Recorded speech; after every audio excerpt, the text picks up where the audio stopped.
بسم الله الرحمن الرحيم. الحمد لله الذي خص الأمة المحمدية بشرف الإسناد وأعلى مقام الكتاب الكريم والسنة المطهرة في كل ناد، ويسر لمن استهداه سبيل الهدى والرشاد، وأقام علماء الإسلام المحدثين حراسا ومناء على حفظ حديث خير العباد نبينا محمد المصطفى والرسول الأمين المجتبى، صلى الله عليه وعلى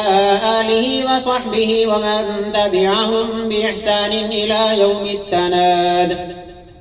أما بعد، فقد أخبرنا سيدنا وشيخنا جامع الفضائل وفخر الأماثل شيخ الحديث مولانا محمد نواز بن محمد فاضل بن محمود الملتاني، جعله الله قدوة للمتقين وأسوة للصالحين، ومتعنا بعلومه وفيوضه سماعا منه وقراءة عليه. قال أخبرنا الشيخ الجليل مولانا المفتي علي محمد بن محمد غازي المظفري، رفع الله درجاته في جنات الخلد ورضي عنه وارضاه، قراءة عليه وإجازة منه بجميع الكتاب. قال حدثنا شيخ العرب والعجم شيخ الإسلام والمسلمين مولانا السيد حسين أحمد بن شيخ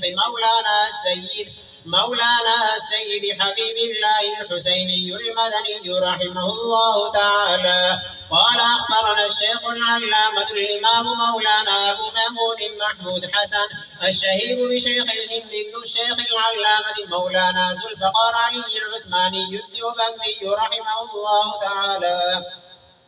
قال حدثنا حجة الإسلام قاسم العلوم والحكم مولانا محمد قاسم بن الشيخ المنشي أسد علي الصديقي نانوتبي، وشمس العلماء إمام أهل المعرفة واليقين، فقيه الإسلام الشيخ مولانا رشيد أحمد بن شيخ مولانا أحمد الأنصاري الجنجوهي رحمه الله تعالى. قال حدثنا العلامة الشيخ مولانا الشاه عبد الغني بن العلامة مولانا الشاه أبي سعيد العمري المجددي الدلبي ثم المدني رحمه الله تعالى. قال أخبرنا الشيخ المفخم الشهير في الآفاق مولانا الشاه محمد إسحاق بن الشاه محمد أفضل العمري الدلبي ثم المكي رحمه الله تعالى. قال حدثنا الشيخ الأجل المحدث الكبير سراج الهند الشاه عبد العزيز بن الإمام مسند الهند الشاه ولي الله العمري الدلبي رحمه الله تعالى. قال أخبرني والدي مسند الهند العالم الرباني الجامع بين الشريعة والطريقة الإمام أحمد المعروف بالشاه ولي الله بن الشيخ الشاه عبد الرحيم العمري الدلبي رحمه الله تعالى. قال أخبرنا الشيخ جمال الدين أبو الطاهر محمد عبد السميع بن إبراهيم الكردي القراني الشافعي رحمه الله تعالى. قال أخبرنا والدي برهان الدين الشيخ إبراهيم بن حسن بن شهاب الدين الكردي القراني الشافعي رحمه الله تعالى. قال قرأت على الإمام العارف صفي الدين الشيخ أحمد بن محمد بن يونس الكشاشي المدني المالكي رحمه الله تعالى. قال أخبرنا الإمام العارف الشيخ أبو المواهب أحمد بن علي بن عبد القدوس الشنابي المصري ثم المدني رحمه الله تعالى. قال أخبرنا شيخ الإسلام شمس الدين محمد بن شهاب الدين أحمد بن حمزة الملقب بالشافعي الصغير الضمري رحمه الله تعالى، عن شيخ الإسلام زين الدين القاضي أبي يحيى زكريا بن محمد بن أحمد الأنصاري القاهري الشافعي رحمه الله تعالى. قال قرأت على شيخ الإسلام شهاب الدين الحافظ أبي الفضل شهاب الدين أحمد بن علي بن حجر العسقلاني ثم المصري الشافعي رحمه الله تعالى، عن زين الدين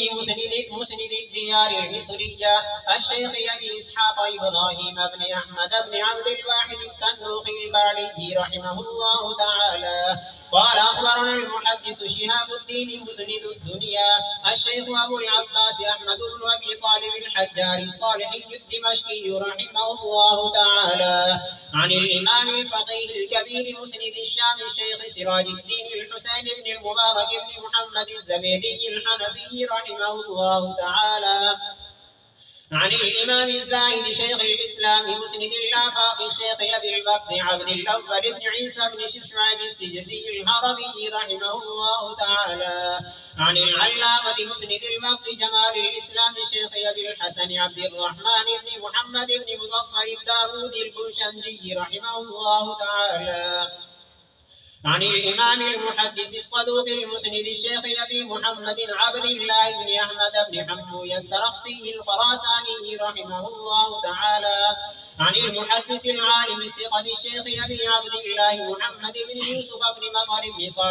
صالح بن بشر الفربري البخاري الشافعي رحمه الله تعالى عن مؤلف أصح الكتب بعد كتاب الله الجامع المسند الصحيح المختصر من أمور رسول الله صلى الله عليه وسلم وسننه وأيامه الشيخ الإمام الهمام الحافظ الحجة أمير المؤمنين في الحديث ورأس المحدثين في القديم والحديث أبي عبد الله محمد بن إسماعيل بن إبراهيم بن المغيرة الجعفي البخاري رحمه الله تعالى ومتعنا بعلومه. قال باب قول الله تعالى ونضع الموازين القسط ليوم القيامة وأن أعمال بني آدم وقولهم يوزن. وقال مجاهد القسطاس العدل بالرومية ويقال القسط مصدر المقسط وهو العادل وأما القاسط فهو الجائر. وبه قال حدثني أحمد بن إشكاب قال حدثنا محمد بن فضيل عن عمارة بن القعقاع عن أبي زرعة عن أبي هريرة رضي الله تعالى عنه قال النبي صلى الله عليه وسلم كلمتان حبيبتان إلى الرحمن خفيفتان على اللسان ثقيلتان في الميزان سبحان الله وبحمده سبحان الله العظيم.